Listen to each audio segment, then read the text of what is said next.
दोस्तों नमस्कार, आदाब, सत श्री अकाल। मेरा नाम है मदन मोहन भारती।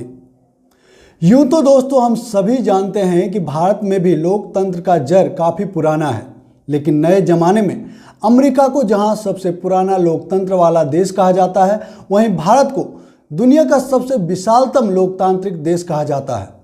लेकिन आज लगभग 2 दशक से भारत के लोकतंत्र को मानो किसी की नज़र लग गई है। दिन ब दिन लोगों का लोकतंत्र के प्रति अविश्वास बढ़ता ही जा रहा है और इस सब के लिए सबसे बड़ा जिम्मेदार भारत का लोकतांत्रिक व्यवस्था यानी कि इलेक्शन कमीशन है, जिसकी ये जिम्मेदारी है कि भारत में लोकतंत्र को अक्षुण्ण बनाए रखे।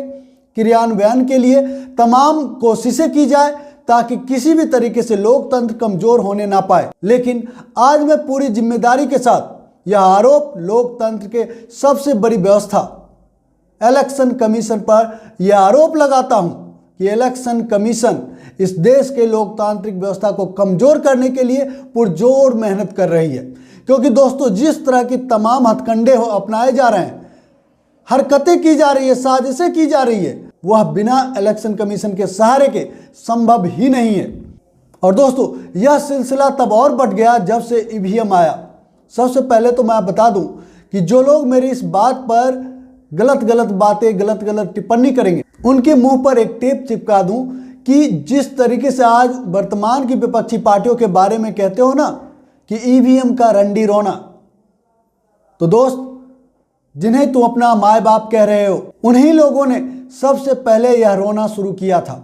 अगर जानकारी ना हो तो बता दूं, सबसे पहले ईवीएम के मामले को सुप्रीम कोर्ट ले जाने वाले कोई और नहीं, भारतीय जनता पार्टी के दिग्गज नेता और वर्तमान राज्यसभा सांसद सुब्रमण्यम स्वामी हैं। और सबसे पहले ईवीएम का रोना भारतीय जनता पार्टी ने ही रोना शुरू किया था। लेकिन दोस्तों मेरा फोकस वो नहीं है। ईवीएम के अंदर सॉफ्टवेयर के मामले में अगर किसी तरह का घपला किया जाता है तो शायद जब तक इलेक्शन कमीशन खुद ईमानदार नहीं होगा, जिम्मेदारी नहीं लेगा, तब तक इस कुष्ठ रोग को दूर करना असंभव ही नहीं, नामुमकिन भी है। लेकिन फिलहाल हम बात करेंगे ईवीएम डांस का। जिस तरीके से हम पिछले कई सालों से चुनाव के वक्त ईवीएम का डांस देखने को मिलता है, देखकर दिमाग सन्न रह जाता है। कभी बिना नंबर प्लेट के गाड़ी में ईवीएम पकड़े जाते हैं, कभी बिना जानकारी के ही एक सेंटर से दूसरे सेंटर ईवीएम को भेजा जाता है। पता चलता है कहां से आ रहा है, गाड़ी में लोग जो आए हैं उन्हें भी नहीं पता कहां से यह ईवीएम उठाया गया और कहां जमा करना उसे भी नहीं मालूम। बीच रास्ते में जब विपक्षी दलों के नेता कार्यकर्ताओं की नज़र पड़ती है तो पोल खुलती है। यही ना दोस्तों, कई बार तो ऐसे भी मामले सामने आए जब ईवीएम सत्ताधारी पार्टी के लोगों के गाड़ियों से बरामद हुए और कहा क्या गया, चूंकि हमारे पास गाड़ियों की अनुपलब्धता के कारण हम उनकी मदद से ईवीएम को एक जगह से दूसरी जगह भेज रहे थे। तो ये तो वही बात होगी ना, बिल्ली को दूध की रखवाली। और मैं पूछना चाहता हूँ ऐसे दयनीय हालात से गुजरने वाले इलेक्शन कमीशन से, अगर आपकी औकात ईवीएम को एक सेंटर से दूसरे सेंटर ले जाने की खुद की गाड़ी से नहीं है, तो देश भर में इलेक्शन करवाने का शिगुफा कैसे छोड़ लेते हैं? शर्म नहीं आती है? डूब के मर जाओ। अगर ईवीएम एक जगह से दूसरी जगह जाता है तो उसके साथ कोई जिम्मेदार व्यक्ति क्यों नहीं है? क्यों जवाबदेह व्यक्ति नहीं है? क्यों नहीं जनता को बता पाती है कि ये ईवीएम किस लिए कहां से लेकर जाया जा रहा है और कहां ले जाना है? क्यों नहीं बता पाते हैं?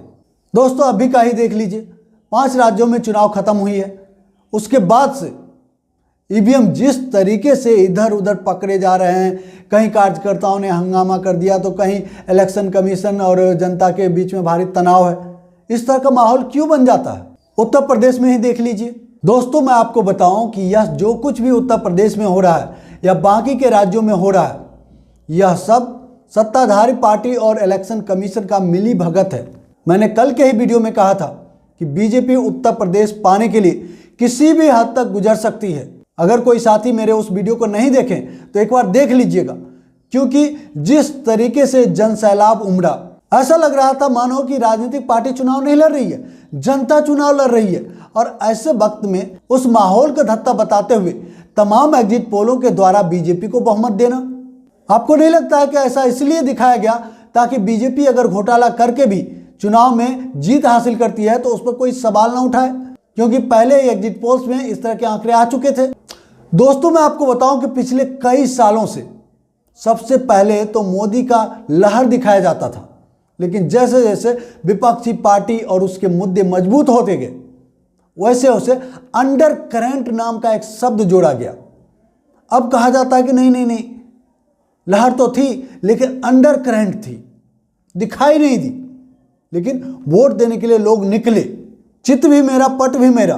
दोस्तों, मैं एक बार फिर से आप सबको बता देना चाहता हूं कि जितने भी बड़े बड़े टेलीविजन और उनकी दलाल एजेंसियों ने एग्जिट पोल में जो बीजेपी को बढ़त दिया है, वह सिर्फ और सिर्फ इसलिए दिया गया है ताकि बीजेपी इलेक्शन कमीशन के सहारे से ईवीएम घोटाला करके, ईवीएम में फर्जीवाड़ा करके, ईवीएम को बदल करके अगर जीत हासिल करती है तो इस पर कोई भी व्यक्ति सवाल ना उठाए। अगर सवाल उठाता भी है तो एग्जिट पोल का दावा सामने रखकर उसे सिरे से नकारा जा सके। एग्जिट पोल वाले कितने लोगों से बात करते हैं, कितने लोगों से सर्वे करते हैं? आज तक मुझे एक भी बंदा ऐसा नहीं मिला जो कहे कि हाँ एग्जिट पोल वाले आए थे, हमसे सर्वे करके गए। आखिर ये लोग करते कहाँ हैं? इंडिया के चुनाव का सर्वे ये मंगल ग्रह पे जाके करते हैं क्या? अरे इतने दिनों से एग्जिट पोल का नाटक चल रहा है, कोई तो एक व्यक्ति मिला होता, कोई मिलता ही नहीं है। दोस्तों, हेरा फेरी के इस मामले को देखकर अखिलेश यादव खासे नाराज हैं। उन्होंने इस मुद्दे पर क्या कुछ कहा, आइए सुनाते हैं आपको। जो आज देखने को मिला है बनारस में कि जहां ईवीएम्स ले जाई जा रही थी, एक ट्रक पकड़ा गया, 2 ट्रक लेकर के भाग गए। अगर सरकार चोरी नहीं कर रही थी, ये वोट की चोरी जो नहीं कर रही थी, तो कम से कम बताए कि एक गाड़ी रोक ली, पकड़ी गई, लाइव है, अभी भी हम लाइव देख सकते हैं। 2 गाड़ियां क्यों भागी? अगर कोई चोरी नहीं थी, प्रशासन ने, सिक्योरिटी ने इतना इंतजाम क्यों नहीं किया? इतनी फोर्स है, अभी इलेक्शन की फोर्स गई नहीं है यूपी से, तो आखिरकार अधिकारी क्यों नहीं कर रहे थे? क्या वजह है कि बिना सिक्योरिटी, बिना इतने इंतजाम के ईवीएम्स जा रही हैं? और ईवीएम्स के बारे में ये मानना है कि किसी भी वेयर हाउस में रखी हो या किसी भी स्ट्रांग रूम में रखी हो, तो बिना प्रत्याशी के जानकारी के आप मूव नहीं कर सकते हैं। अगर आपको ईवीएम्स को मूव करना है तो कम से कम जो प्रत्याशी चुनाव लड़ रहे हैं उनकी जानकारी में होना चाहिए। और सोचिए, मुख्यमंत्री आवास से प्रमुख सचिव, मुख्यमंत्री जगह जगह फोन कर रहे हो और डीएम्स को बता रहे हो। ये घबरा गए उसी दिन जिस दिन अखबारों में कुछ जगह आया कि कहीं पार्क की सफाई हो रही है, कहीं घर की सफाई हो रही है। और आप में से वो लोग हैं जो जमीन पर घूमे, जो जमीन पर चुनाव चल रहा है, वो भारतीय जनता पार्टी के खिलाफ था, जनता के अंदर नाराजगी थी। ये जो कल एग्जिट पोल आए हैं, मैं एग्जिट पोल पर बोलना नहीं चाहता था, लेकिन जो एग्जिट पोल आए हैं वो कहीं ना कहीं परसेप्शन ये क्रिएट करना चाहते हैं कि हाँ भारतीय जनता पार्टी जीत रही है, जिससे वो चोरी भी करें अगर, वो भी ना पता लगे कि हाँ चोरी हुई है। इसीलिए अगर हमने वोट दिया है, तो मैं अपने नौजवानों से, किसानों से और आम लोगों को कहूंगा कि उतनी हमारी जिम्मेदारी बनती है कि वोट को हम बचाएं। अगर वोट नहीं गिना जाएगा तो लोकतंत्र कहां जाएगा? और ये लोकतंत्र की आखिरी लड़ाई है। मैंने कई बार कहा कि उत्तर प्रदेश का चुनाव लोकतंत्र की आखिरी लड़ाई है। इसके बाद तो जनता को क्रांति करनी पड़ेगी, तभी बदलाव आएगा। इसलिए मैं अपने पार्टी के लोगों से और जो सच्चे ईमानदार, सच्चे सिपाही हों, सच्चे अधिकारी हों, सच्चे पत्रकार हों, कम से कम आगे आए और लोकतंत्र को बचाने के लिए खड़ा हों। और मैं अपनी पार्टी के लोगों से कहूंगा कि जब तक काउंटिंग न हो जाए तब तक कम से कम ये नजर रखें और लगातार निगरानी रखें कि कैसे वोट बचाया जा सकता है, कैसे जहां पर मशीनें रखी हैं कोई किसी का आना जाना ना हो। ये लोकतंत्र के लिए बहुत ही खतरे का समय है। जो दल हार गया, अब उसके बस में यही है जो अब करने जा रहे हैं। ये जितने कुछ एग्जिट पोल हुए हैं वो इसीलिए हुए हैं कि अगर वो चोरी भी करें तो शायद नजर ना आए। अब ईवीएम्स पकड़ी गई हैं, बहाना कोई ना कोई अधिकारी बताएंगे कि हम ईवीएम्स इसलिए ले जा रहे थे। आखिरकार फोर्स के साथ क्यों नहीं ईवीएम्स जा रही थी? ये तो ईवीएम की एक बनारस की जो अभी भी लाइव चल रहा है वो घटना है।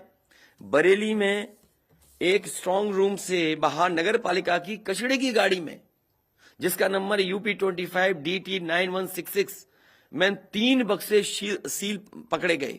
जो सील बक्से थे, एक बक्से में सादा बैलेट पेपर था तथा 2 बक्से में मोहरें, रजिस्टर तथा सील करने वाला सामान था। करीबन 500 बैलेट पेपर पकड़े गए। इसी तरह सोनभद्र का है कि सोनभद्र में भी बड़े पैमाने पे चीजें पकड़ी गई। वो भी लोग समझ में आ गया तो उन्होंने देखा, एसडीएम को रोका। एसडीएम घोरावल जनपद सोनभद्र में खाली मत पर अपनी गाड़ी से पॉलिटेक्निक कॉलेज ले जाते हुए पकड़े गए। क्या सफाई देगी सरकार? इसीलिए मैंने कहा प्रमुख सचिव मुख्यमंत्री आप जानकारी कर लें। अगर आपके डीएम्स कोई जानकार हैं, उन्होंने खुद बताया है कि वहां से लखनऊ से फोन आ रहे हैं कि जहां पर भारतीय जनता पार्टी हार रही हो वहां पर काउंटिंग स्लो हो और रात तक काउंटिंग लेकर के जाइए। दोस्तों, इलेक्शन कमीशन जागा था एक ही बार TN सेशन साहब के टाइम में।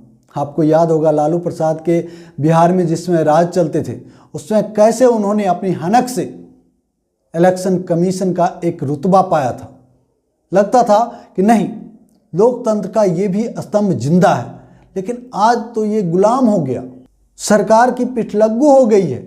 और इन दोनों की मिली भगत को उजागर करने वाला मीडिया तो पहले ही सत्ता की रखैल बन चुकी है। तो फिर इस देश और उसके लोकतंत्र को बचाएगा कौन? दोस्तों, आपको बताऊं कि यह बेहद निंदनीय है और घोर अपराध है।